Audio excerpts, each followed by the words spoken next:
Vi är på väg till Altamira-grottan som ligger 30 minuter med bil från Santander.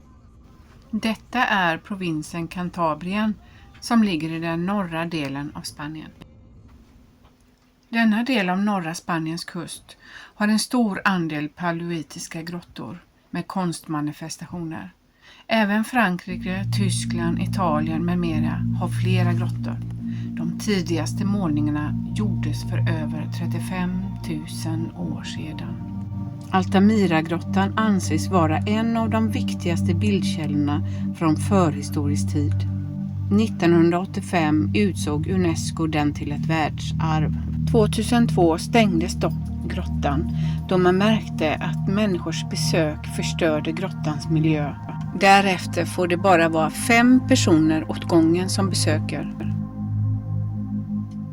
Anledningen till att det bara får vara 5 personer åt gången i grottorna med särskilda kläder på sig är att forskarna har sett att människors andning förstör målningarna. Att få de biljetterna är som att vinna miljon på Lotto. Man får ta sig till kassan på fredagen och lämna sitt namn. Sen dras 5 namn som får lov att komma in. Det är det. Det missade jag. Hur som helst så har de byggt upp en exakt kopia av grottan så det känns lika magiskt att besöka detta. Figurernas svarta konturlinjer är gjorda med träkol. Målningarna är gjorda med mineralpigment ockra i färgerna brunt, gult och rött som de blandat med animaliskt fett så att det binder ihop sig. Dessa första moderna människor som levde här uttryckte sina idéer och värderingar med dessa målade figurer på grottornas väggar. De utnyttjade konturerna av berget för att ge djuren och figurerna liv genom att ge dem volym och rörlighet. Kan ni se det? Människor har också bott här i generationer, kanske flera tusen år.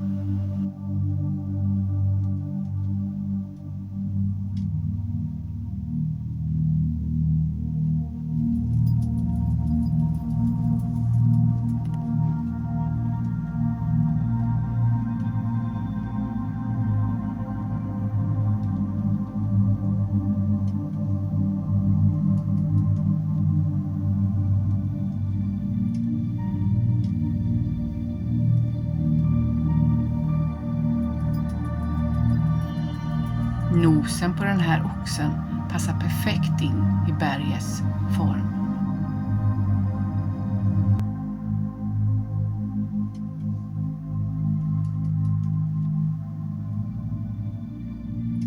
De här tecknen och de här formerna vet inte forskarna vad det är. Man har sett samma typ av mönster i flera andra grottor över ett stort område i Europa. Man tänker att kanske var Altamira-grottan en plats för att samlas, där flera olika grupper möttes regelbundet, och att detta mönster kanske var en almanacka, en kalender eller kanske en formel för att räkna. Människorna som bodde i grottorna levde ett avancerat liv där de följde naturens lagar och människors inneboende basala behov. De var styrda av vädrets och årstidernas makter.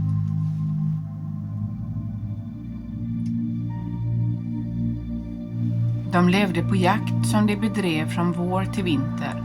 Kött torkades så det fanns föda den kalla tiden. Fröer, bär, nötter, blommor och örter samlades in. Här står jag ovanför Altamira-grottan. Detta kustlandskap är vackert, böljande och dramatiskt och styrde deras villkor för överlevnad. Här skapades strukturer, riter, förhållningssätt och regler för hur det är att vara människa. De levde ofta i mindre grupper, max 50 personer i olika grottsystem.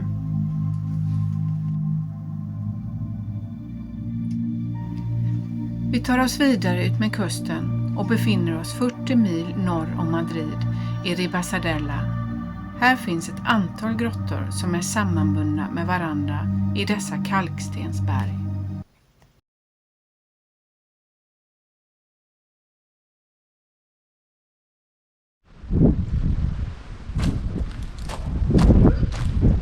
Innan människan kunde gå så dansade hon. Innan människan kunde tala så sjöng hon.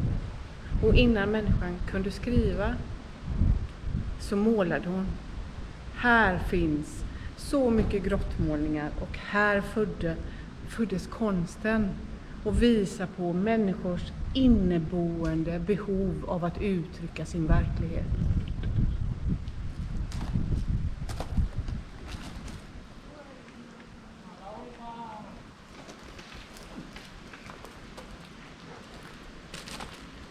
Regionen heter Asturien och här finns ett otal av grottor med grottmålningar.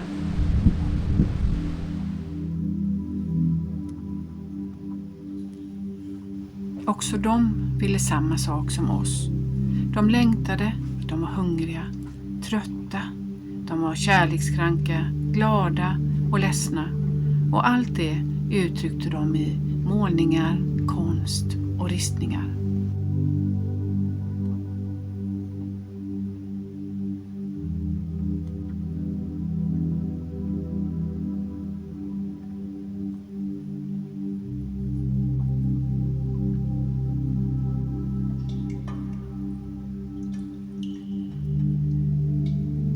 Här är det mest framträdande avbildningar av hästar.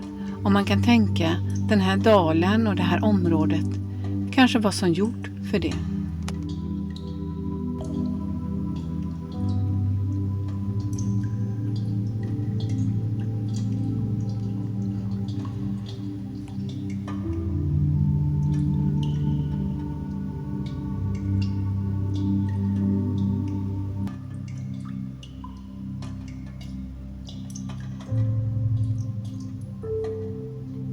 Men så har vi den här Venusfiguren, eller doning. Venusfiguren har hittats i stora delar av Europa och i den asiatiska delen av Ryssland och kunnat dateras till samma tidsperiod. Man har funnit flera olika, men alla är snarlika och oftast så små man kan hålla dem i handen. Som en amulett, eller som ett beskydd, eller som vördnad över sin gudom. Vem var hon? Forskarna har flera teorier.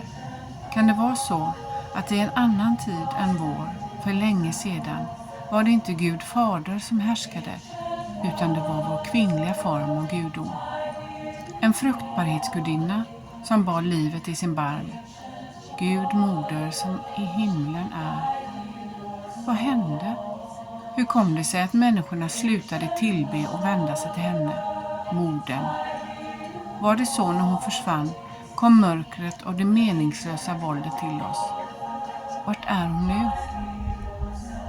Det finns en sägen, jag tror den är asiatisk, att kvinnorna är upptagna med sina armar för de måste hålla uppe himlavalvet så att det inte faller ner på mänskligheten. Och när kvinnan inte har sina händer fria så har männen frihet att agera ut sitt våld och sin makt. Ja, jag vet inte.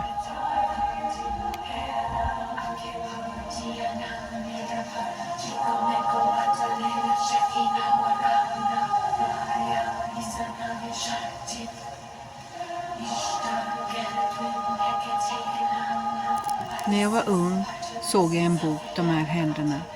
Det stod att det var ett avtryck för 40 000 år sedan. Sedan dess har jag inte slutat fascineras av människans berättelse och ursprung. Vilka var dessa människor? Var kom de ifrån? Och varför blev vi sådana vi är idag?